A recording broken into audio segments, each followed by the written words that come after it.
Levi, you're now selling one of the fastest products in Sainsbury's, and I believe you're now selling kind of almost 1 million bottles. Yes. How many were you selling? And in 9 months, it's gone up to 1 million. I mean, that's incredible. Well, you know, as a family, you know, we used to make 65 bottles.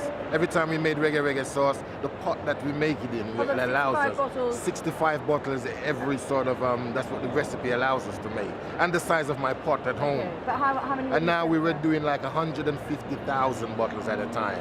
At the heights of reggae sauce sale, we were doing like 60,000 units a week. That was out selling tomato ketchup. And that is fantastic. If you can sell out tomato ketchup, then you're doing something good. And it was really, really good. Yeah. It's fantastic. I can't believe it myself. Knocks me out. So Peace Jones is like you're now your mentor from Dragon's Den.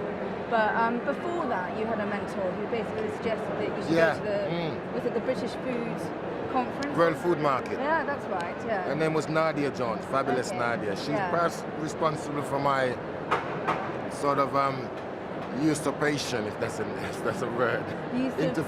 Usurpation. Right, okay. I was all of a sudden usurped into fame and fortune by her advice, telling me that, you know, sort of follow my dreams and make sure as much people as possible saw my reggae sauce and saw me as a person. Because she knew that this was going to be about Levi, as opposed to being just about the product, which was just reggae Because sauce. she obviously saw something in you. She saw that you weren't just kind of making a great sauce, hot, saucy sauce, but you were also like bringing music to your sauce, bringing music to food, and kind of, you know, mixing the two together, like sort of master.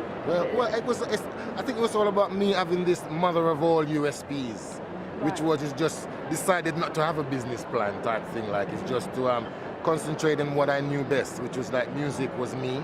Yeah. I wanted to put me into my business, and I suppose to be the ultimate entrepreneur, which is to, while I'm at work, I'm at play, because you know, my livelihood is my business and my business is my livelihood. Yeah. So hence I thought of this slogan of put music into food. Do you think that is what you would advise to people, you know, to inspire them? Is that, you know, you've got to love what you do. And, absolutely, and you've got to make sacrifices, because even though I've managed to link my music with my business, my food business, I still had to put my music on the back burner for a bit. So you feel like you sacrificed your music? I have indeed, and you have to do that in business, because you've got to do that. If you want to get to the top, you're going to make sacrifices. And I'm dying to get back to my music. You haven't really made a huge sacrifice, have you? I mean, in a year, you've gone from sort of selling how many to kind of almost 1 million bottles. Yes, but you've got to remember, I had to write this cheesy song about reggae sauce, which is not the type of music that Levi Roots normally do.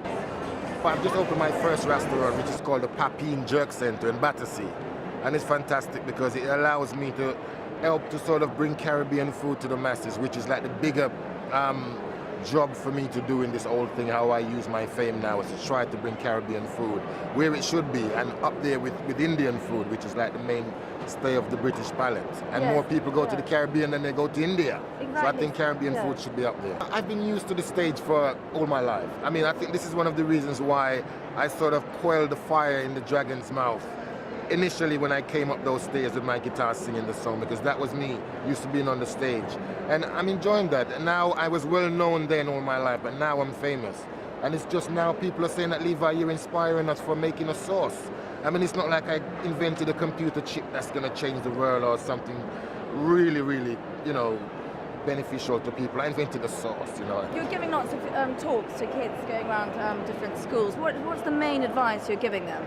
Well, you know, perseverance is one thing that I talk about, because, you know, I'm ideal to talk about that, because I was doing my sauce for 15 years. We started in 1991 at the Carnival. So it's really, it's a travel from the Carnival right through to Dragon's Den. I talk about USP because, you know, my unique selling point was my guitar and my song that I had about my sauce. And it's so important for young people to know that if you're going to business, you got to make your idea special. You got to convince me, the shopper, the consumer, why I've got to invest in your thing. You know, the whole thing about reggae sauce is the whole craziness about the product itself. So and I talk about that. You got to find a niche. You got to make it special. Absolutely. Yeah.